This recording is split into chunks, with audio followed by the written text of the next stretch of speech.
ఆ షుగర్ వల్ల మళ్ళీ టీత్ పాడయ్యే ఛాన్స్ ఉంటుంది. వింటర్‌లో మనకి సైనసైటిస్ ప్రాబ్లమ్స్ ఆర్ ఈ జలుబు, దగ్గు ఎక్కువ ఉంటుంది.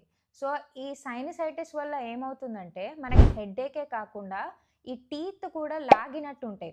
చాలా సార్లు పేషెంట్ ఏం కన్‌ఫ్యూజ్ అవుతారంటే సైనసైటిస్ వచ్చినప్పుడు ఈ టీత్ అంతా కూడా లాగుతున్నట్టు అనిపిస్తుంది. మేబీ నాకు పుచ్చిపోయాయేమో పళ్ళు అని కన్‌ఫ్యూజ్ అవుతుంటారు. కానీ సైనసైటిస్ ప్రాబ్లమ్ వల్ల మనకి ఈ సైనస్ ప్రాబ్లమ్ వల్ల కూడా ఇక్కడ పైన టీత్ అంత లాగినట్టు అనిపిస్తాయి. సో, అవి క్యావిటీస్ వల్ల కాదు, మీ సైనసైటిస్ ప్రాబ్లమ్ వల్ల.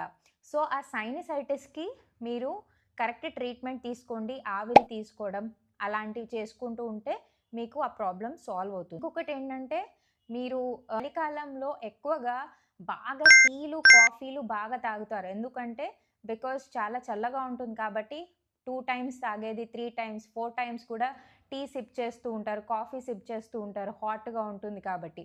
కానీ ఏమవుతుందంటే దీనివల్ల ఆహ్, ఆ టీ టీ ఆర్ కాఫీలో ఉండే ఆ షుగర్ వల్ల మళ్ళీ టీత్ పాడయ్యే ఛాన్స్ ఉంటుంది. స్టెయిన్ అయ్యే ఛాన్స్ ఉంటుంది. ప్లస్ టీత్ క్యావిటీస్ ఫార్మ్ అయ్యే ఛాన్స్ ఉంటుంది. సో, మీరు టీ ఆర్ కాఫీ తీసుకున్నప్పుడు కంపల్సరీ రిన్స్ చేసుకోవడం అలవాటు చేసుకోండి.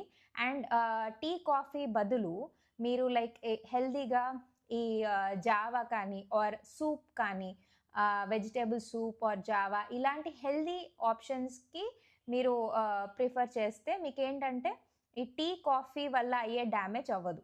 సో, ఇవి వింటర్‌లో మీరు తీసుకోండి జాగ్రత్తలు. అండ్ 2 టైమ్స్ బ్రషింగ్ కంపల్సరీ చేయండి. అండ్ అండ్ ఇంకేమన్నా మీకు డౌట్స్ ఉంటే మీరు కింద కమెంట్స్‌లో పెట్టొచ్చు. నేను మీకు క్లారిఫికేషన్ ఇస్తాను. మీకు సొల్యూషన్ ఇస్తాను దానికి. అండ్ మీకు ఒకవేళ డెంటల్ అపాయింట్మెంట్ కావాలంటే ఈ నంబర్‌కి కాల్ చేయండి. Thank you.